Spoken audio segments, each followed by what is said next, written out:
physically you are in the class. All are sitting in the class physically. But what about the structure that is being taught in the class? So most importantly, you should be understanding by making sure that whatever teacher is teaching is being understood.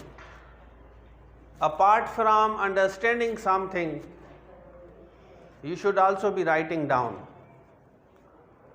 Take down what teacher is teaching. Possibly आप लोगों से ये हो कि आप उस चीज़ को लिखें, पॉसिबली, क्योंकि क्वाइट समटाइम्स ऐसा होता है कि हम समझते हैं कि चले I have understood it, teacher ने जो क्लास में बताया मैंने समझ लिया है. Short term memory, long term memory, it is a huge difference. जब आपको मीनवाइल कोई चीज़ बताई जाती है, it comes in your short term memory, but when you repeat something it falls within the domain of long term memory. Suppose you would like to remember something, 10 lines, 15 lines paragraph, 20 lines paragraph you read. After some times you will forget what you read. आप भूल जाएंगे कि आपने ये 20 line में क्या पढ़ा था, लेकिन उस 20 लाइन को आप 20 दफ़ा पढ़ेंगे तो आपको ऑलमोस्ट याद हो जाएगा. तो जो आपने पहली रीडिंग की, ये आपकी किस में था?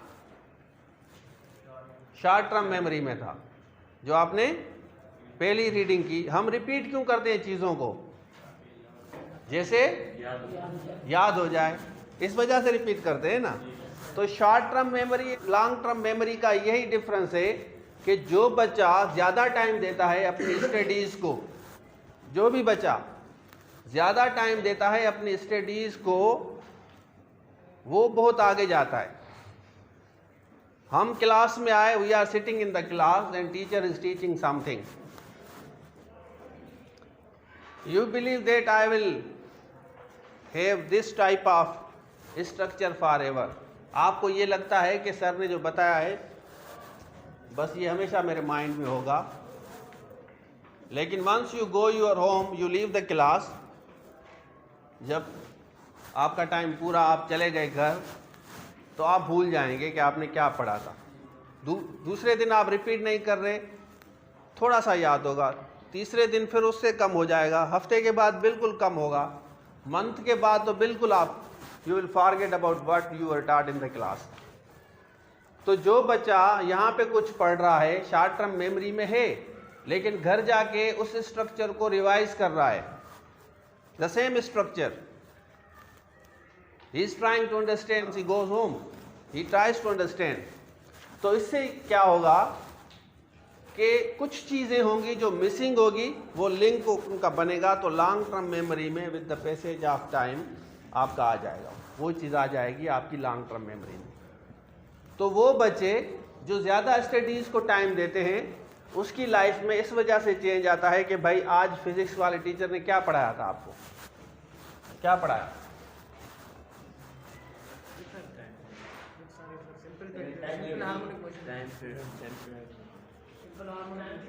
Hormones, harmonic method. चलें, तो जो बच्चा अभी घर जाके पढ़ेगा इसको, फिर ट्यूशन्स पे जा रहा है उसको पढ़ रहा है, फिर रात को सो रहा है उसको पढ़ रहा है, फिर कल पढ़ रहा है, परसों पढ़ रहा है, तो वो जो शॉर्ट टर्म मेमोरी में आपको कह रहा हूँ ना, क्योंकि इंसान का माइंड टेम्परेरी बेसिस पे कुछ चीज़ों को याद रखता है, फिर अगर उसको ज़्यादा टाइम देगा तो वो लॉन्ग टर्म मेमोरी में हो जाएगा, आ जाएगा. तो you will never forget. Suppose I am able to speak in English, how could I remember all the words? How can I speak in English? How will I be able to speak in English? is a simple methodology, because I have given some dedicated time to my studies. That has enabled me to speak. Otherwise English is not my mother tongue, nor yours.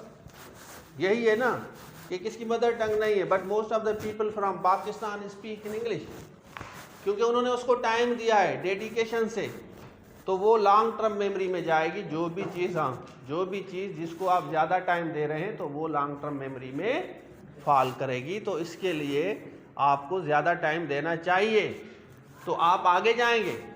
सुस्ती, laziness, laxity show करेंगे, इससे कोई फ़र्क नहीं पड़ेगा आपकी life में। आपकी लाइफ में फ़र्क पड़ेगा जब आप ज़्यादा टाइम देंगे। तो 24 hours, you have got 24 hours, all of you. किसी के पास 24 आवर्स से कम टाइम है? नहीं है। All of you have 24 hours. तो अब जो बच्चा ज़्यादा एम्बिशियस है, आई wanna be A doctor, I wanna be an engineer, ज़्यादा एम्बिशियस है, तो वो उस चीज़ को ज़्यादा टाइम देगा। इसलिए मतलब हर बच्चा हर चीज़ में एक्सपर्ट नहीं होता, हर बच्चा हर चीज़ में एक्सपर्ट नहीं होता। एक पर्टिकुलर फील्ड में आप एक्सपर्ट होते हैं, reason is to why, methodology same है। जिस चीज़ को ज़्यादा टाइम देंगे वो चीज़ आपकी होगी।